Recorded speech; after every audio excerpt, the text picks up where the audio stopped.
Good morning everyone, myself Sanjeev Kumar. Today in this lecture we are going to discuss about losses in DC motors.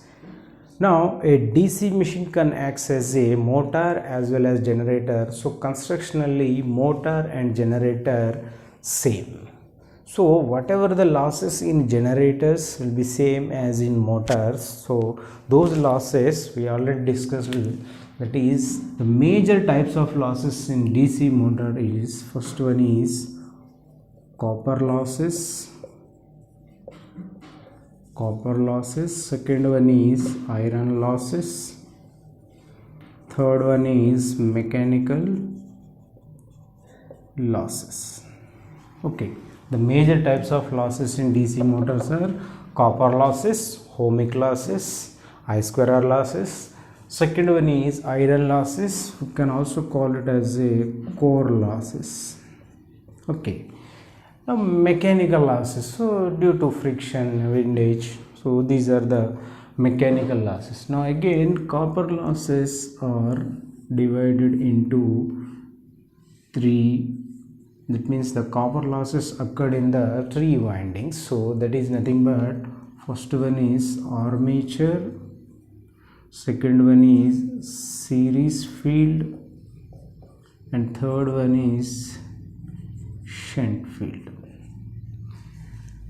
Now due to the armature winding, so armature winding is made up of enabled copper, so that copper having some resistance, we will get the armature copper losses as Ia square Ra. Now since armature resistance is very small but the current carried by armature is large quantity, so armature copper losses is occurred in armature windings. Now second one is series field. So series field resistance is also very small but series current is equal to load current. Now in that case series copper losses is also high. Next, shunt field copper losses. So shunt field winding resistance is high. So sometimes we can also written as V into ISH. Why? It is directly connected in parallel to the voltage. So shunt field copper losses are V into ISH or ISH square into RSH, but RSH is very high when compared to RSE and RA. Now coming into second types of losses, core losses or iron losses. If you consider these two, now again these are nothing but hysteresis and second one is eddy current. Second one is eddy current losses. Now what is the reason for hysteresis losses? Hysteresis losses is occurred due to magnetic reversal of the core, so these losses will be occurred.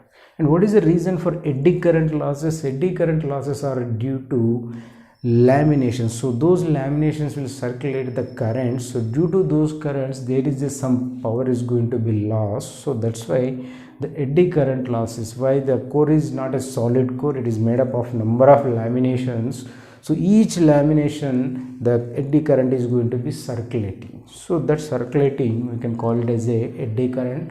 Due to those we will get some losses, those are called as the eddy current losses.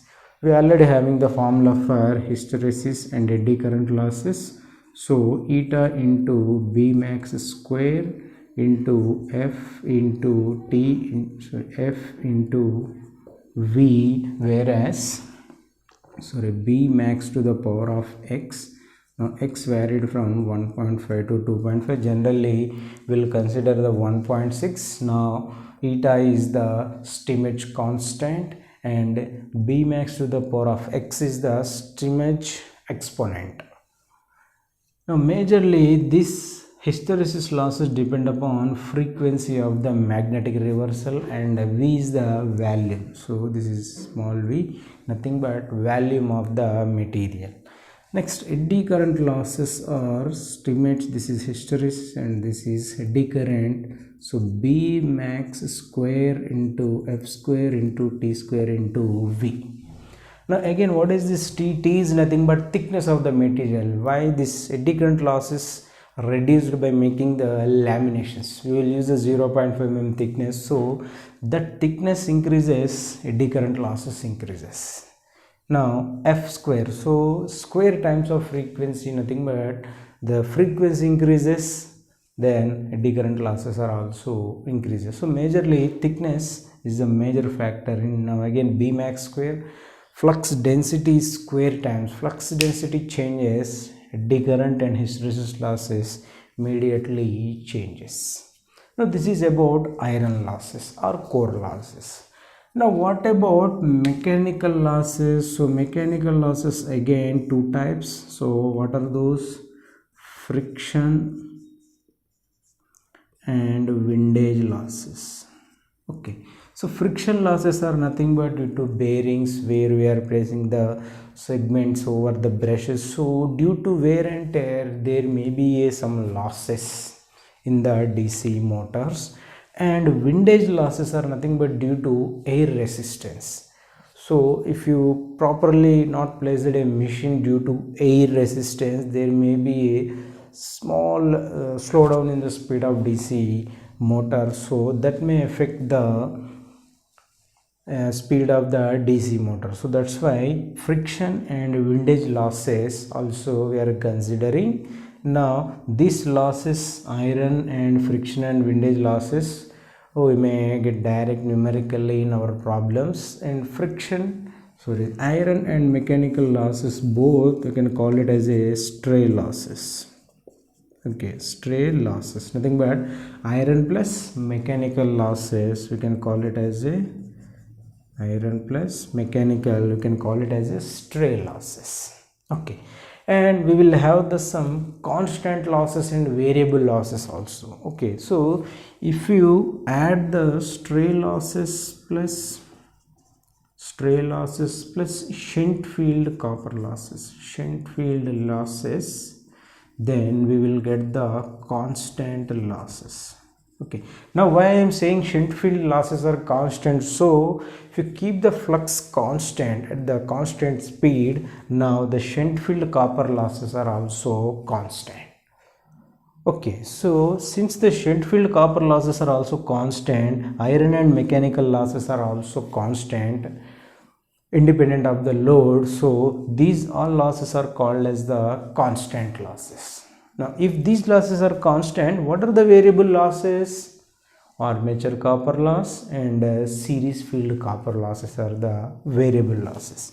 So variable losses are nothing but armature plus series copper losses are the variable losses. Now constant losses and variable losses. So by adjusting the flux speed and the back EMF, so the DC motor can be performed better at a good efficiency. Now we will go for the simple numerical problem on DC motor. So a DC motor takes a armature current of 100 amperes at 400 volts. The armature resistance is 0.22 ohms and flux per pole is 0.05 webers with 6 poles and 800 armature conductors. Calculate the gross torque developed by motor if it is connected in lap winding. Now if you observe the carefully, a DC motor takes armature current and voltage is directly given. So armature current is given, not load current, and armature resistance is 0.22. The flux per pole is also given. Okay, so having 6 poles and it is lap connected winding. So you can observe here in lap winding, number of parallel paths equal to number of poles, so A is equal to P. And armature conductors, nothing but Z is given, so we have to calculate gross torque. Now we'll have the direct gross torque formula. We see whatever the available parameters so that we can calculate the gross torque. Now the solution gives given data. So it is a DC motor with lap winding, a DC motor connected in lap winding, lap winding having, so write the following data. Armature current is given. Armature current denoted by Ia is 100 amperes.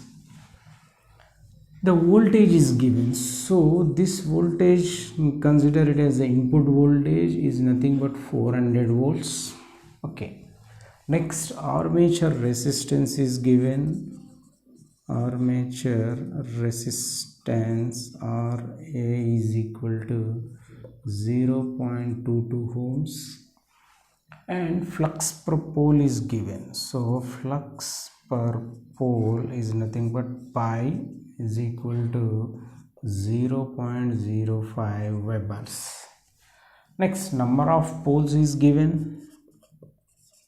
Number of poles P is equal to 6.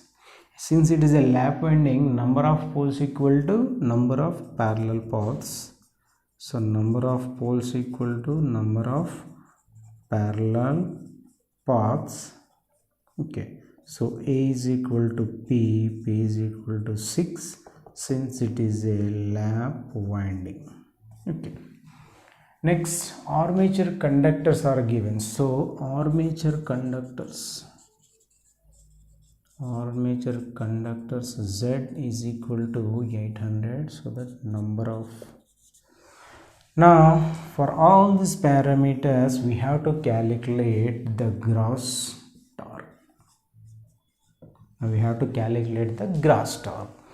Now directly we are having a gross torque formula. Let us see. We have Tg given by, so Tg is equal to 0.159 into pi Ia into Zp by A. Now this is the formula for gross torque. You can see whether all the parameters are given or not. So flux per pole is given, armature current is given, Zpa, so Z is given, Pa, so both are same since it is a lap winding. So all the parameters are given. We can directly substitute all the values. We will get the gross torque. Okay, substituting pi Ia, Z, P and A gives, so Tg is equal to 0.159 into flux. So what is the flux value? 0.05 multiplied by Ia. So armature current is 100 amperes, and Zp, so Z is 800, Pa is equal to 6. So Z into P by A 6. Now 0.159 into 0.05, so you will get 5, and 6, so you will get 800. Nothing but Tg is equal to 0.159 into 4000, so 1000 you may get, it's simply 159 into 4, so 636 Newton meters, since it is a Tg. Now this is the gross torque developed by this motor, where it is having the 100 amperes lap connected and number of armature conductors is 800. You can directly determine from the formula. So this will be the solution. 636 Newton meters is the gross torque. Now we will make one more problem on DC shunt motor. So the question is, a 230 volts DC shunt motor takes 5 amperes at no load and runs at 1000 rpm. Calculate the speed at load current is 30 amperes if the armature resistance is 0.2 ohms and shunt field resistance is 230 ohms. Now you can see carefully observe this problem. At no load current is given. Okay, so the current is 5 amperes but it is not loaded. Then the RPM is 1000 RPM. So there is no load, still the motor is running and that RPM is 1000. And if the load current increases to 30 amperes, that means 5 amperes is the no load current and increasing current is 30 amperes. and the armature resistance and shunt field resistance is 0.2 ohms and 230 ohms. Now the load current changes. So if the load current changes, what happens? So from the no load to full load current, let us say up certain current it increases, so there is a change in armature current. Since the flux is constant, so the speed of the motor is changes when there is a armature current changes. So that's why we will calculate the speed of the motor at a different load current with respect to the constant flux. Okay, now the solution is given by a DC shunt motor having, so this is a given data I am writing here, voltage V is equal to 230, nothing but supply voltage, we can say supply voltage is 230 volts, and no load current I say IL naught is 5 amperes. Let us say IL naught is the no load current. Next, no load speed is given, so I said N naught is 1000 rpm. Okay, now this no load current increases to 30 amperes. Okay, now new load current IL1, let us say, which is equal to 30 amperes, new load current, and armature resistance RA is equal to 0.2 ohms, and shunt field resistance RSH is equal to 230 ohms. Now you have to find out the speed N1. N1 is nothing but at 30 amperes load current. Okay, now if you see the shunt motor diagram, now we will see the shunt motor diagram. You can see here the supply is 230 volts and this is the RSH 230 volts, 230 ohms, and armature resistance, so this is a back EMF, and armature resistance is 0.2 ohms. Now what you observe from this problem, if the load current is 5 amperes, IL naught is 5 amperes, this motor is rotating and it is drawing some armature current IA naught, and this is ISH.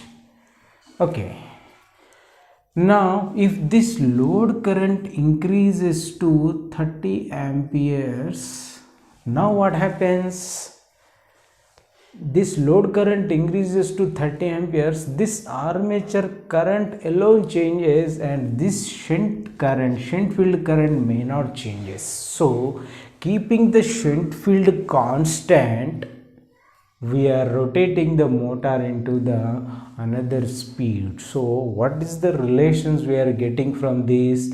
Now if you observe the relation between back EMF, flux and speed, so EB is equal to pi Z NP by 60 into A. So Z is constant, P is constant, 60 by A is constant. So EB is proportional to pi into N. Okay, now EB is proportional to N since flux is also constant. Now if your speed changes, back EMF is also changes. Okay, now speed decreases, back EMF also decreases, speed increases, back EMF is also increases. Similarly, EB is given by V minus IA RA. Now if EB is going to be changes with respect to speed, and see this term here also, V minus IARA. Now V is constant. If V is constant and also RA is also constant, now what is the parameter is going to change here? Armature current. So if EB changes, armature current is also changes. Now if the speed of the motor changes with flux constant, armature current changes and back EMF is also changes.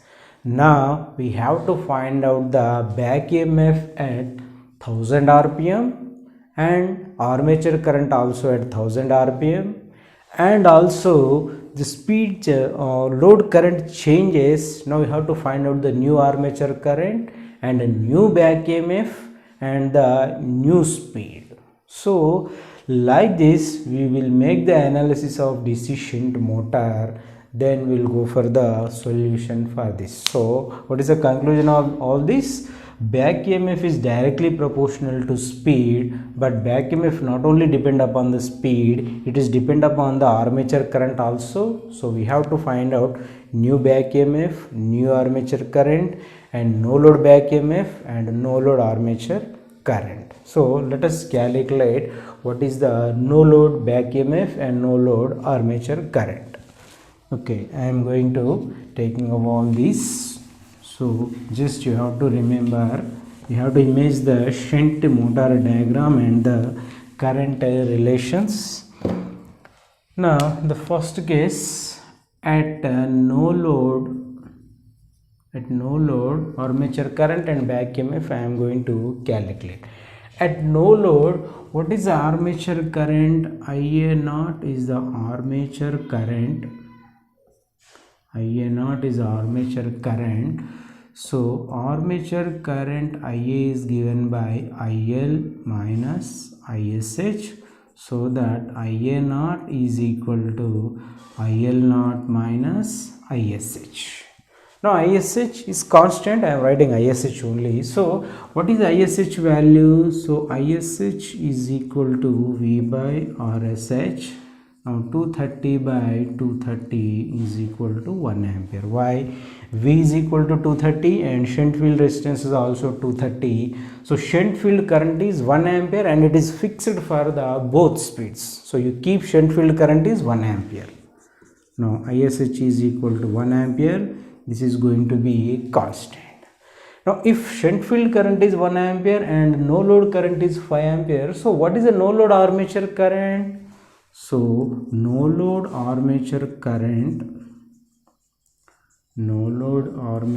current is given by, so IA naught is equal to IL naught minus ISH. So 5 minus 1 is equal to 4 amperes. Now the no load armature current, when the motor is not loaded, still it is drawing the armature current, that is 4 amperes. Now what is the purpose of this?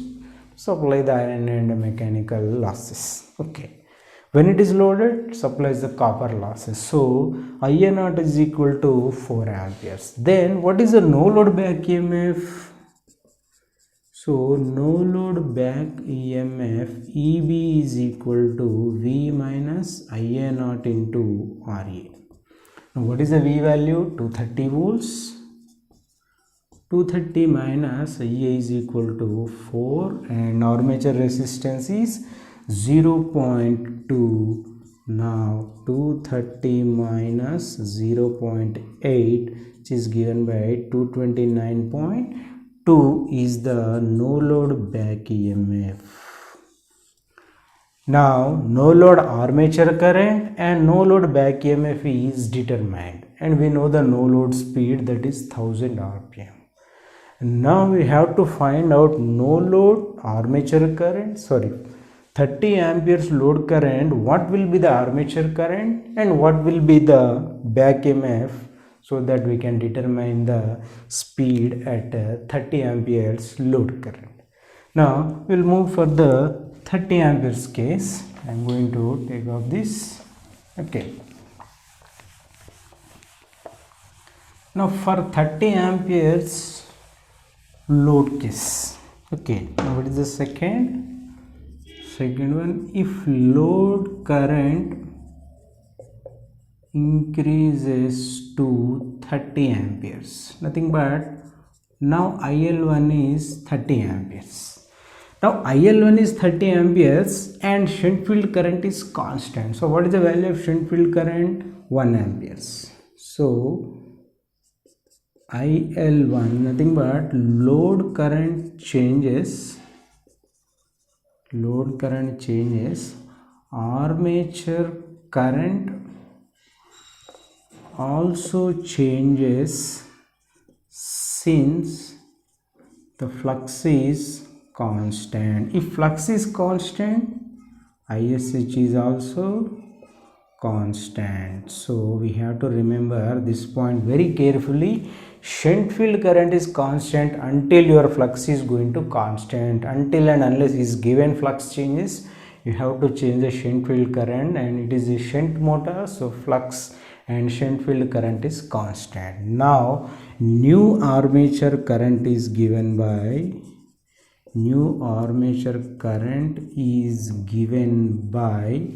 so IA1 is equal to IL1 minus ISH. Now see, I am not changing the shunt similar to previous one, but load and armature current changes. So load and armature current changes. Now what is the new armature current? IA1 load current, new load current 30 amperes minus previous shunt current constant 1. So new armature current is 29 amperes. Now at no load it is 4 amperes. Now it is changed to 29 amperes. Now what is the back EMF for 29 amperes armature current? So new back EMF nothing but EB1 is equal to V minus IA1 into RA. Okay, new back EMF is EB1 equal to V minus IA1 into RA. And now the back EMF 1 is calculated by EB1 equal to V minus IA1 into RA. So EB1 is equal to 230 minus, what is the new armature current? 29 multiplied by armature resistance is constant, it is 0.2. Now what is the new back EMF? So 29 into 0.2, you will get 5.8 is the drop in armature. Now let us see, EB1 is equal to 230 minus 29 into 0. So 230 minus 29 to 58, so it should be 5.8. Now 224.2 is the back EMF. This will be the new back EMF. Now previous it was 229, now it is changed to 224.2 volts. Okay, now new armature current, new back EMF, and new speed to be calculated. Okay, now we already discussed that EB is proportional to pi n and EB is proportional to speed since flux is constant. Okay, now EB is directly proportional to n. If EB increases, speed also increases. But now in this case EB decreasing, so where speed is also decreasing. Now we can written as EB naught is related to n naught speed and EB1 is related to n1 speed. So that EB naught is proportional to n naught and EB1 is proportional to n1. Okay, we can relate it to the no load speed proportional to no load back EMF, and 30 amperes load n1 speed is proportional to back EMF. So we'll take the relation EB naught by EB1 is equal to n naught by N1. So since it is a constant term, if you remove the proportionality constant, you will get a constant, so that you can divide one term by other term, you will get the relation like this. So that EB naught by EB1 is equal to N naught by N1, so that N1 naught by N naught is equal to EB1 by EB naught. Now by substituting N naught, EB1 and EB naught, so what is the N1 is equal to N naught into EB1 by EB naught. So what is the no load speed? No load speed is 1000 rpm, and back EMF 1. So what is the back EMF 1? 224.2 divided by what is the value of no load back EMF? So we calculated 230 minus 0.8, so it should be 229.2. Now N1 is the no load speed, so it should be around 978 rpm. Now you see here back EMF decreases, similarly speed of the motor is also decreases. At no load the speed is 1000 rpm, and now the speed is 970 rpm. So anyhow no load the speed is higher, without load no copper losses, speed is going to be high. But whereas when it is loaded and it draws the current 30 amperes, almost 6 times, so the speed of the motor decreases to 978 rpm. So 22 rpm is going to decreases. And you can also observe the change in back EMF and also change in armature current is also there. So in previous case armature current is 4 amperes. You can see here 4 amperes armature current, and now it is coming into 29, and load current if you see it is 5 amperes, now it is coming into 30 amperes. And further if you go for back EMF also, you can see here 229.2 and it is 224.2. So like this the current, armature current is always monitors the back EMF, it drives against the voltage. So back EMF decreases when armature current increases. So you see the armature current is 4 amperes to 29, and back EMF decreases from 229 to 224. So these relations are very important while we are going to solve the numerical problems.